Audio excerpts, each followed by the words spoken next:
Hello and thank you for joining me. I'm Heather Forgan of stampwithnellie.com. I'm an independent Stampin' Up demonstrator based in the UK. If you are like me, then you will probably have a whole load of scraps of designer series paper that are far too pretty to discard, and there are lots of ways that you can use up these, but as I've mentioned previously, I'm doing some craft fairs soon, so I've been making some bookmarks with my scraps. So these ones are the perennial lavender, and it opens up and has a magnet there so that it will snap shut and keep your place. And because I am selling these at craft fairs, I have stamped them with the copyright Stampin' Up stamp. Could have done it better, but I have done it.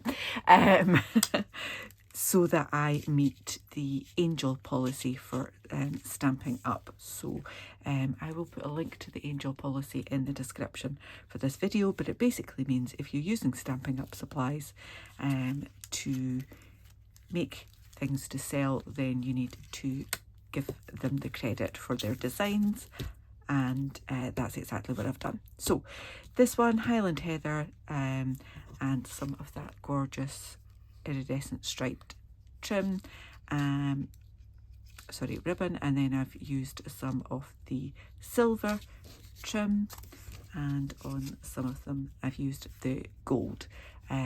So as I say, just using up pieces of designer series paper that are left over from other projects, probably cut for cards. But what more do you need? I have gone a little bit off-piste with one of them because I actually used some of the leftovers from scrapbooking kit that I shared with you previously, and I might use these stickers on some other ones, but they're quite thin, the embellishments, so I didn't want to add die cuts and things on there that would get caught, but I just really wanted to use them as a kind of autumnal bookmark. And then I've got some of the online exclusive polka dot ribbon, some twine on that one. What have we got here? I've got some of the Bright and Beautiful designer series paper, and it does have some Pretty Peacock there, so I've used Pretty Peacock ribbon on that too. And then I've used the, I'm going to say Unbounded Love, but that's not quite right. Unbounded Beauty, I think, designer series paper with in colour. Now, for my ribbon slits on there, I've used this retired punch called Very Best Trio, which in the UK and European markets is currently in the clearance rack, so you can still grab this at a bargain price. So I thought I would use that on one of them, and I'm not really that keen on it, to be perfectly honest, so I just stuck with rounding the corners on these ones. And to do that, I had used a punch from another company, but it was rubbish, so I had a proper look and I found this one, which is the detailed trio, unfortunately no longer available, but that rounder is much, much better. You get what you pay for in life. So I'm just going to make another one, just to show you how quick and easy these are, and I could not resist using this here. So I've got some Lost Lagoon card, and I'm just going to cut a strip that is 2 inches, and you can change the measurements of this based on what you've got, but mine are all 2 inches by 10 inches. Sorry, I'm off camera here. I'm just doing this on the fly whilst I was making them. I thought, I'll just do a quick video later, but my desk is an absolute mess.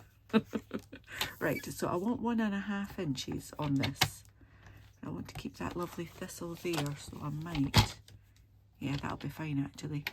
I'll just chop that there. Oh, that's so pretty.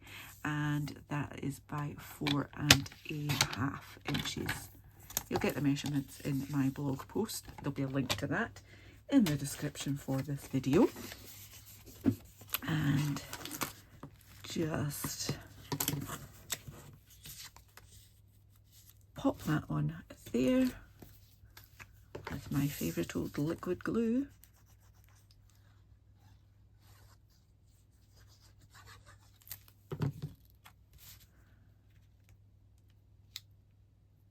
And centre that. Then with this wonderful punch, I can actually, if I put it in properly, go through the 2 layers at once. I couldn't with the other punch I was using.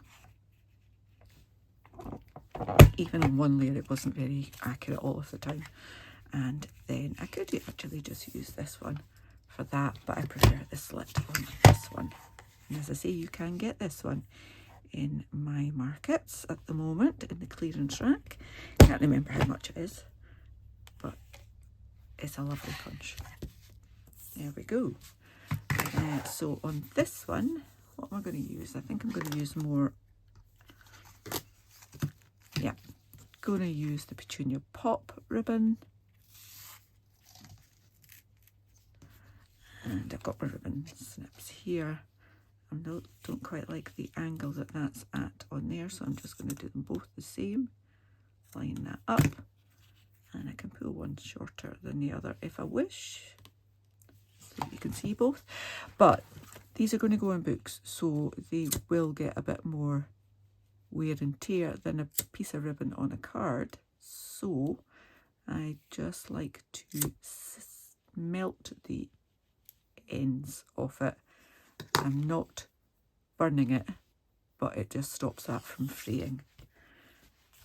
Just like every ribbon would fray if you were pulling on it rather often.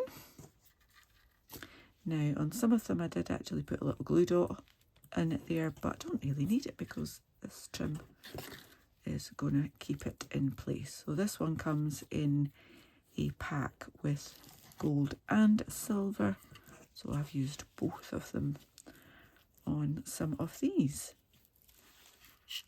Probably gone off camera there, did I? Hopefully not.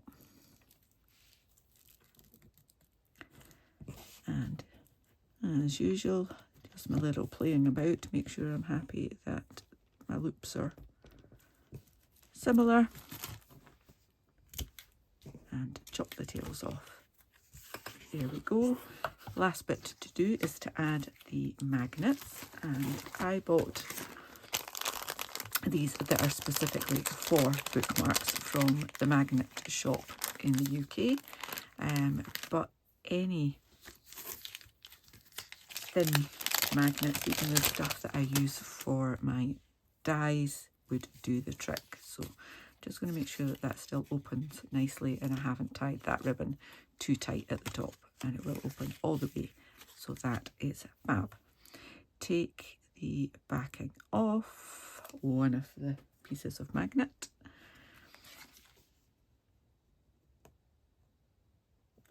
pop that on there, give that a good press, and then take the other backing off and pop that down. And the last thing I need to do is just to add my Angel Policy stamp on that, but I can't decide which one will be the first one to sell at my craft fair. What do you think? I think possibly that one. Whichever one, I hope they do sell. I hope you've enjoyed this very quick tutorial. As I say, I just was sitting making these and thought, let's jump on and do a quick video. If you have enjoyed it, please give me a thumbs up. Leave me a comment if you've got time, because I love to read them and always try and answer them too. And if you're new to my channel, then please do click that subscribe button, click the bell, get the notification the next time I upload a tutorial. Until then, please do take care. Bye bye.